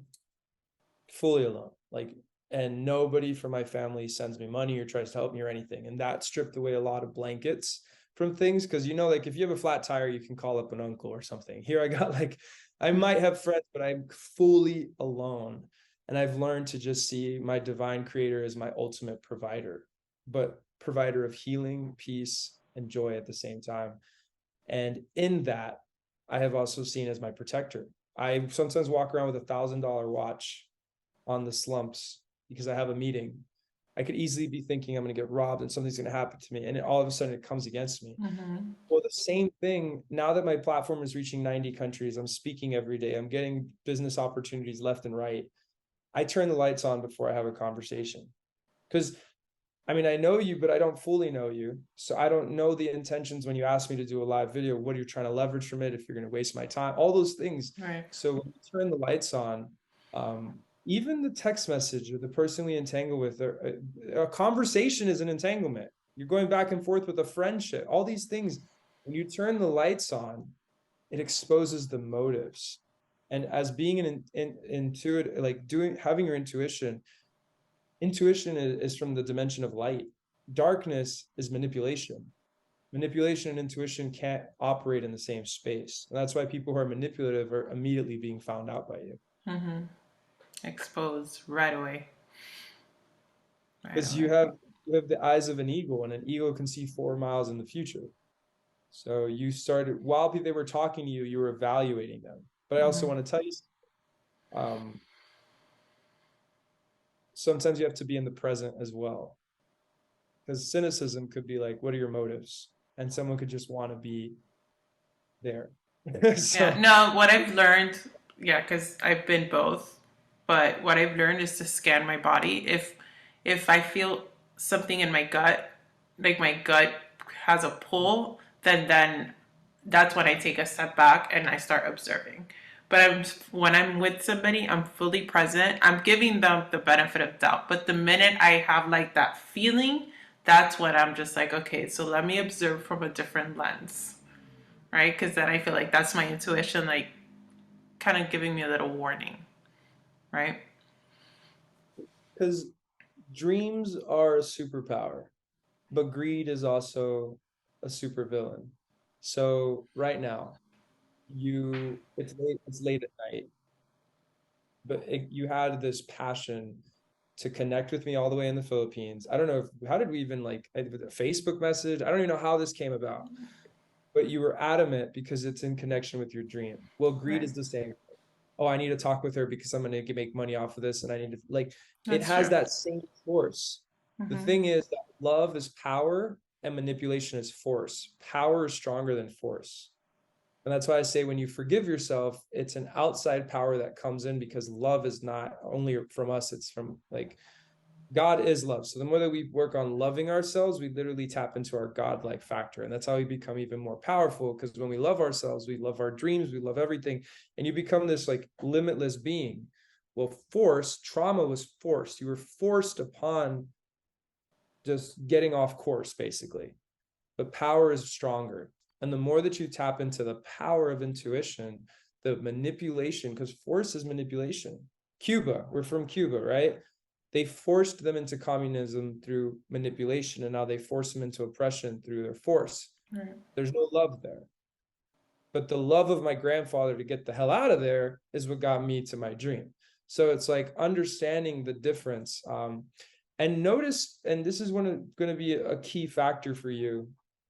I love how it turned into an interview for you. Right, I know. This is your show. Hey, Just put it on your YouTube.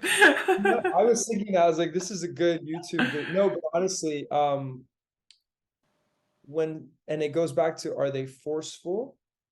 Because power doesn't need to prove. When you asked me to introduce myself, I could have been trying to prove, oh, hey, I'm super Right. cool. And I literally like went into like, how can I offer this to you? You're going to notice that in conversations with people because your empire is going to grow. And it's going to grow, it's going to hit new heights as you continue to heal. Things are going to expand because you're creating a foundation of peace. You're going to interview the right people, things are going to happen. I have a way of knowing things, but you're also going to notice who's being forceful. I'm helping two organizations. I'm helping an organization in Uganda. One person is patient, one person is not, and I'm realizing the person who's patient is the one I'm going to work with. The person who's not, I'm not going to work with them. Why? Because force versus love, they're both for an orphanage, but the way that one is operating is showing me that there might be something shady in the flow of Right. that. Mm-hmm. Yeah. It's crazy that a lot of the things that have come up in this conversation are things that I've been thinking about in the last couple of days. Just certain things. It's just I no I coincidences. It's just confirming and reassurance. You're having an interview with light. I have turned on the lights in all aspects of my life, and the superpower. It's funny, I have a selfie light here, but the superpower, because you believe in the spiritual side, the superpower I have, I call it burning bush. And it's kind of like when Moses went into a burning bush and he's like, you're a shepherd, but you're actually called to set people free. People can't have an interview with me or an encounter with me and leave the same. Like, you won't leave this the same. And anybody listening to me won't leave the same because I had that encounter directly in my hotel room after nights of recklessness. And I've never been the same. But a lot of it was just to understand like, this world is dark, but we've been blinded to it.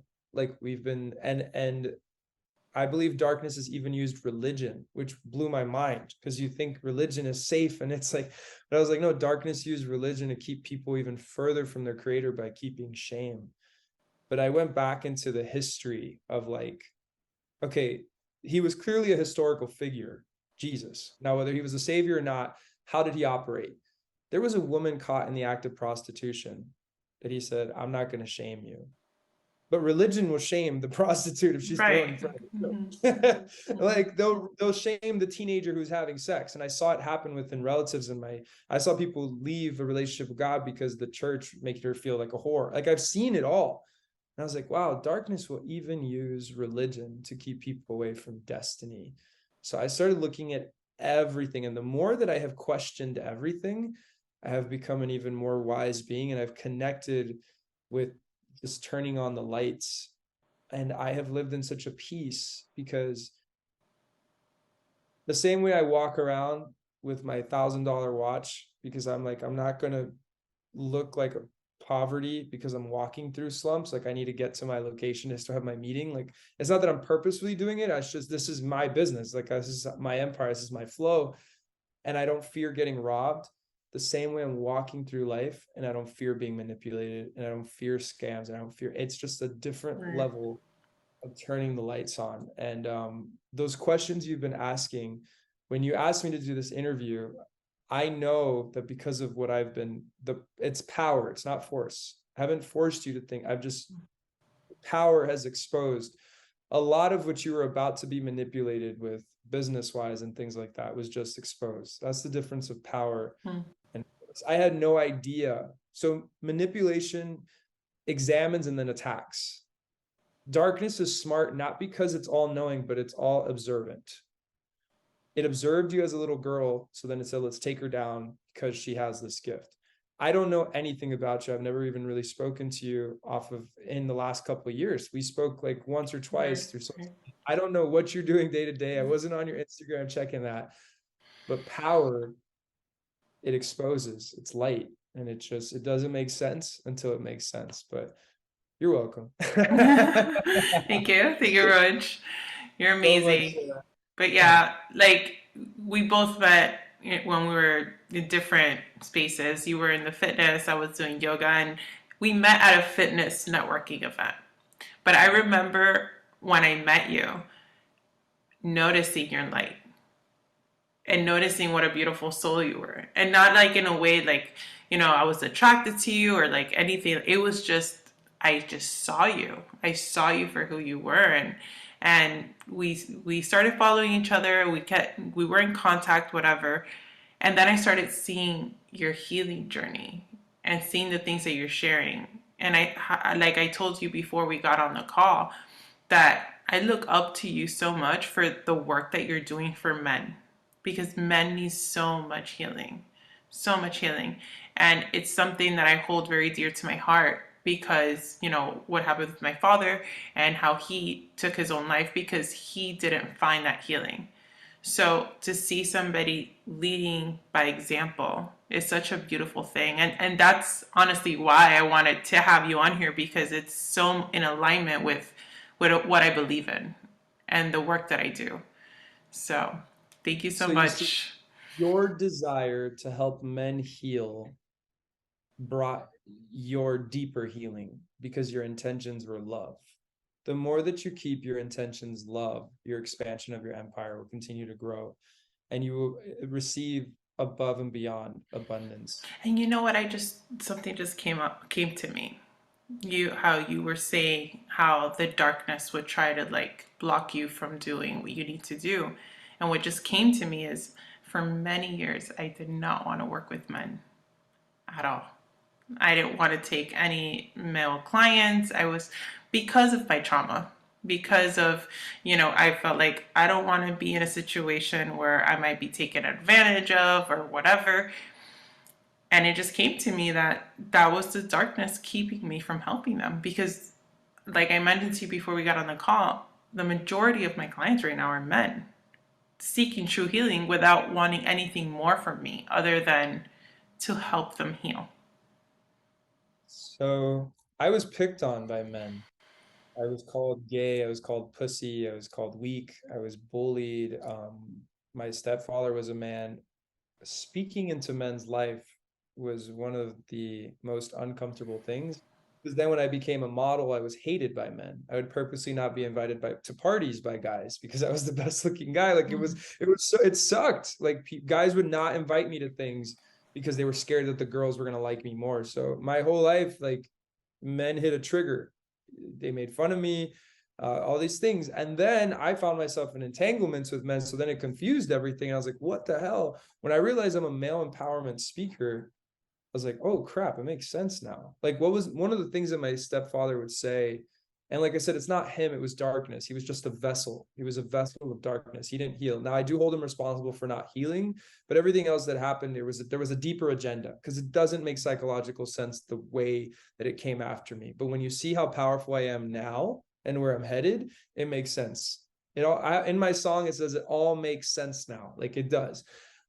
He would tell me to man up when I was like 7 and like mistreat me and be like, man up. Like it would be in a hard way.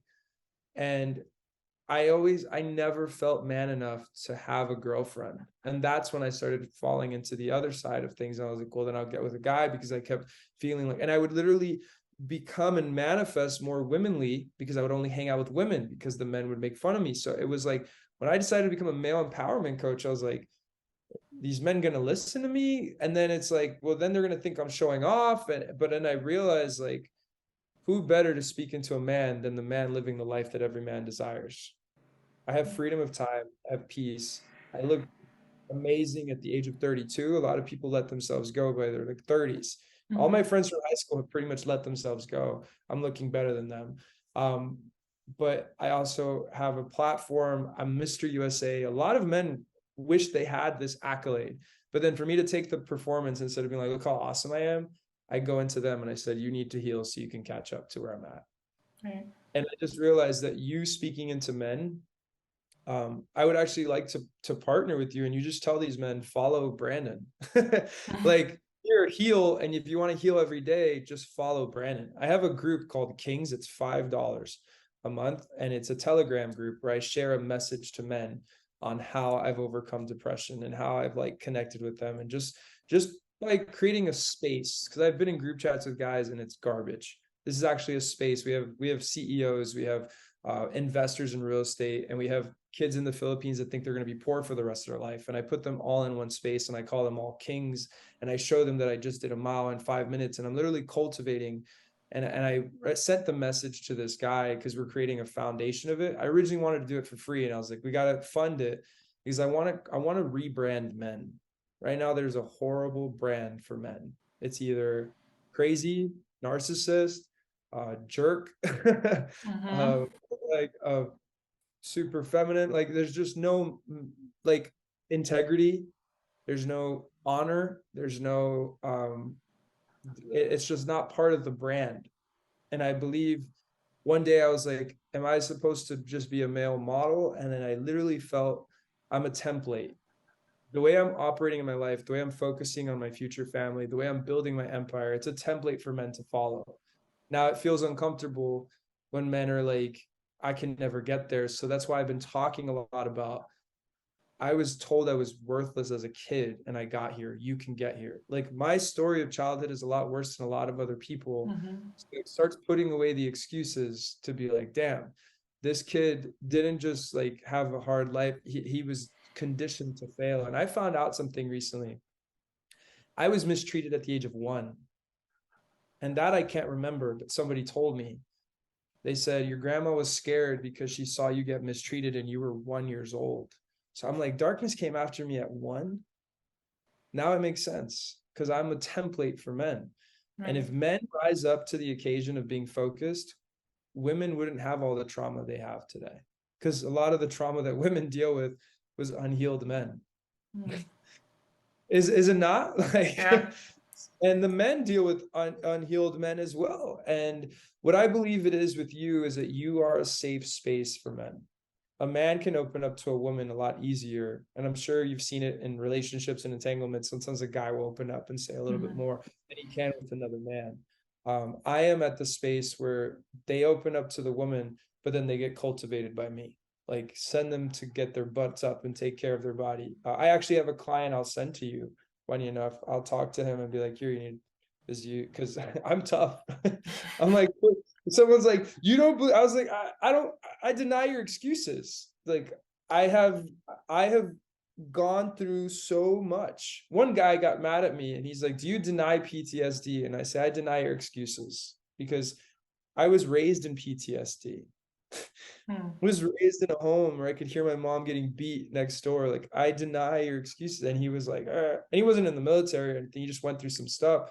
But I've realized like men have gotten really soft in their ability to endure, you know, and they are performing for a whole world. The men are performing to look successful or performing that they're strong, and they're not performing for purpose. And what I have done by, and I used to have a group of guys. our strength was how many women did we sleep with? Like, what are our numbers? Right. And it's like that was a performance. Yeah. It was a performance of who's more of a man. I'm no Right. longer trying to prove I'm more of a man than you. I'm trying to tap into like what is this identity of a king? And I've been going deeper in the spiritual side. I was like, what is it to be a son of God? And I think of Goku, like Super Saiyan. And that's the level I'm at now. I was like, forget about, like, I want to be powerful. Forget strength. I want to be powerful because I have a good heart. And if I'm not powerful, there's Hitlers out there powerful. Yeah. Hitler was a Hmm. man. All these horrible leaders were men. Yeah. So if a man could tap into his power for good, he could be one of the greatest healings to the world. So I yeah. believe that. That's beautiful. Honestly, like I said, I knew that having you on here was going to be amazing. And I feel like it's so in alignment. So Mm. thank you so much for allowing me to interview you and being able to showcase you to my audience, because I'm sure there's people that, I've had as clients as well that definitely I'll be sending your way, because there's there's different people for different things, right? And you're somebody, for me to be able to promote somebody or to be like, okay, this person is legit, I have to honestly believe it. I don't BS, right? Yeah. And I felt it from the moment I met you. Like my intuition was like, there's something with this guy, right? And I'm just really grateful to have met you and to be able to have you on here. And your story is very powerful. And I'm very proud of you for how far you've come. Thank you. And I can't wait to see all the amazing things you do. And I can't wait to hear your album. Yes, yes. Um, I just want to speak life into you, if you don't mind. If I could just speak something into you.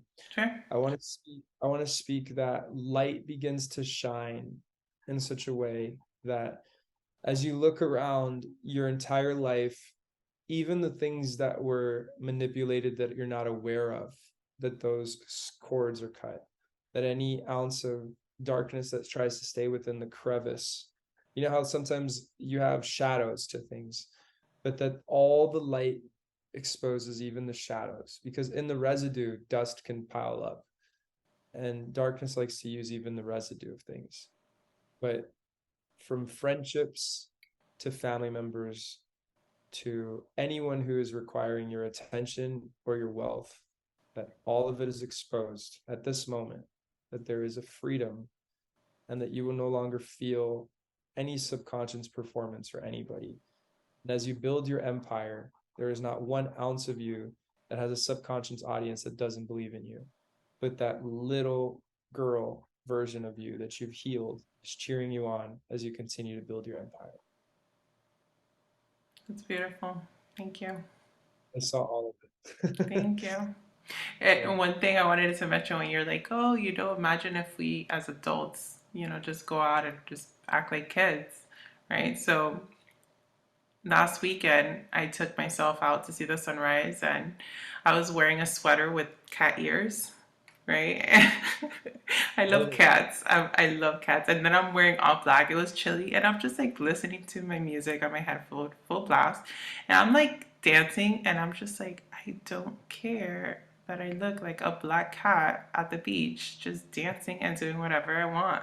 This is so much fun, and just letting my inner child play that way and just being with myself and just laughing with myself. I realized how, well, I know I'm funny, but just really making myself laugh that morning, I was just like, man, I'm so awesome. Like, to let anybody in my space, it's a privilege, right? And just really tapping with yourself and being with yourself. And it's just the trend for me this year. And I'm so excited to see what happens. I said a quote yesterday: step out of the shadows to step into your splendor. You know the term splendor? What's up? So when you see a queen, you see her jewels, you see her Mm-hmm. dress, her tiara, like it's just like a majesty. Mm-hmm. So splendor is like the beauty of all aspects of you. So when you step out of the shadows, because I'm sure people have told you like, hey, don't make too much noise, or hey, you're kind of showing off here. Like darkness tries to shut you out when you're powerful Right, and say suppress you. like you're selfish. One of the biggest emotional manipulations is when you're told you're selfish, and yet you're like super loving and caring for the world. Darkness will immediately make you think you're selfish. So as you're building your empire, if your kids are making noise or something, you'll think, oh, I'm selfish, I should be focusing on my kids instead of my business. Like darkness will do those things. And I've been finding out with mothers, darkness will use their own kids to call their mothers bad mothers just to manipulate them, and that hits triggers because the mom is trying to perform for the kid. So it's just, yeah, there. When you understand that that's why I have to write this book about the dimensions of light and darkness, that you can start seeing like the playbook of holy crap, like this makes sense. But you just in your, you had your cat ears, you had your music.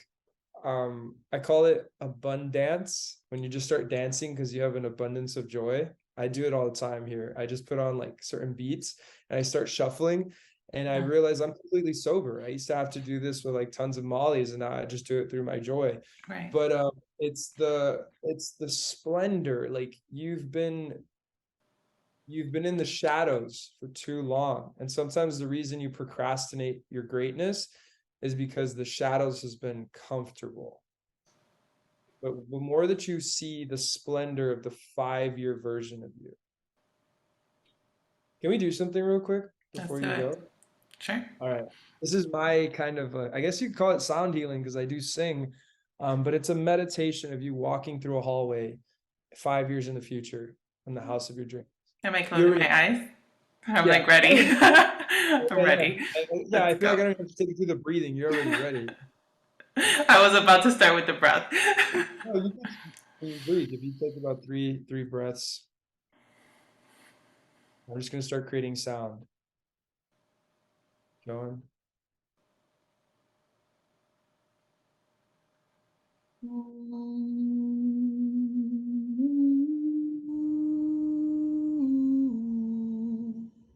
All right, you're walking through the hallway 5 years in the future, and you're looking at picture frames of events that have taken place, of possibilities where you are living above and beyond the desires of your heart.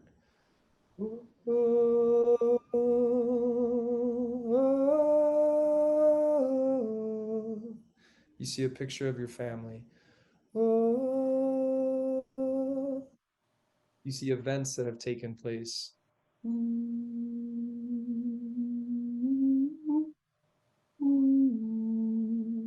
All of a sudden, the light in the hallway gets brighter and brighter and brighter. You walk past awards that you have on the wall, and you're walking towards a window.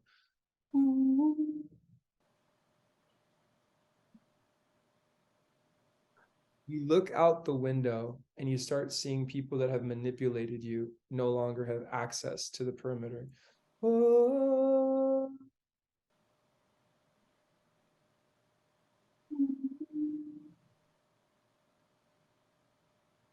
You turn around and you're inside your house, and someone reaches out their hand.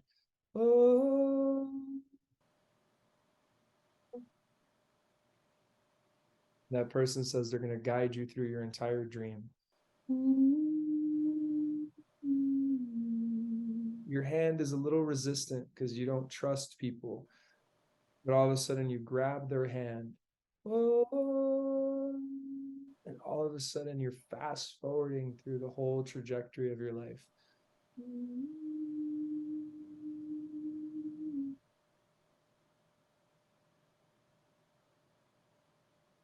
Now you you have left this earth and people are talking about you.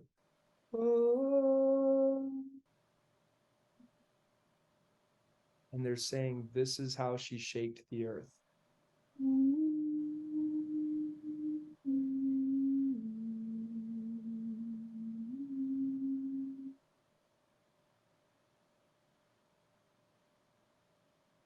Now you know how you're going to shake the earth. You can open your eyes.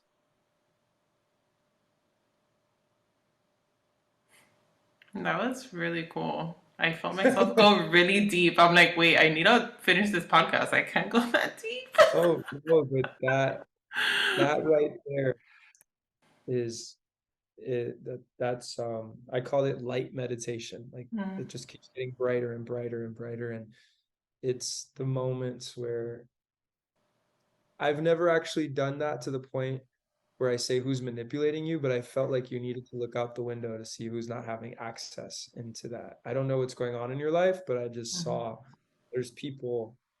And as I do that, I feel I'm being guided through as I do. As I guide, I feel guided to take people because people walk through different scenarios of what they need to see. Right. But for some reason that you needed to look out the window and see who's not in this space and then who is going to be like launching you into that space. And to see the obituary of like what did they say about you when you leave this earth, because that is more real than even the house you're living in now. Yeah. How do you feel? I feel excited. That's the inner child. You So excited. and now you realize that every day that will be real if every day you show up to Right. that. Thank you. You're welcome. Well, thank you so much for joining me today. It's been amazing. Any final words? You want to let everybody know where they could find you, how they could connect with you, your handles? Yes. So Instagram, Branden Alaen, BRANDEN dot ALAEN. TikTok, Branden Alaen all together. Facebook, Branden Alaen all together. Clubhouse, Branden Alaen. I think it's pretty simple. I mean, just I mean, normally I end these things with like, hey, join my workshop. I think just follow me. Just follow me. I hearing what you said, that you've been following my journey and it's been speaking to you, it makes me realize that I just show up in life and I don't understand who I'm impacting.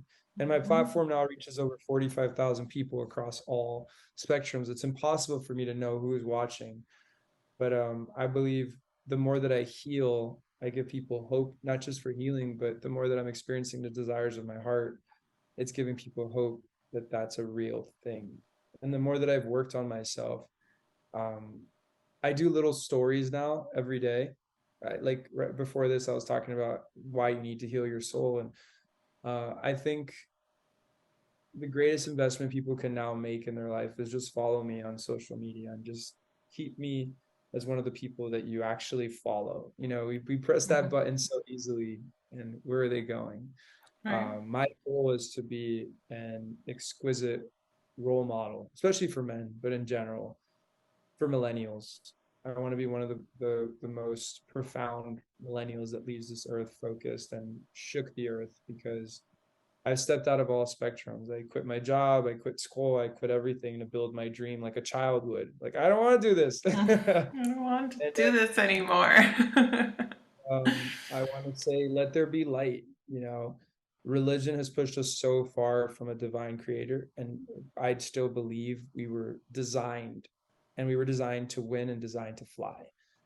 And when you go back into that space where you saw the launch, someone told me one time, like, if you partner with your inventor, just so much happens, because so many people have opinions in who we are, but the real understanding of who we are comes from who put us together. So I leave it at that. And as I've tapped into that, you now have the man you have sitting in front of you, stripping off religion, performance, businesses, traumas, everything. And I believe I'm just a template of how we have to operate in all sense of being powerful. Why is darkness so powerful? Why is narcissism so powerful? Why is manipulation and evil so powerful? Love and light needs to be the most powerful force on the earth now. So let there be light. I agree 100%. Thanks again for joining me. And guys, feel free to share this episode. I'm sure it could help a lot of people. So many It might be people. 3 hours, but it's okay. Yeah. And remember, guys, it's not all love and light.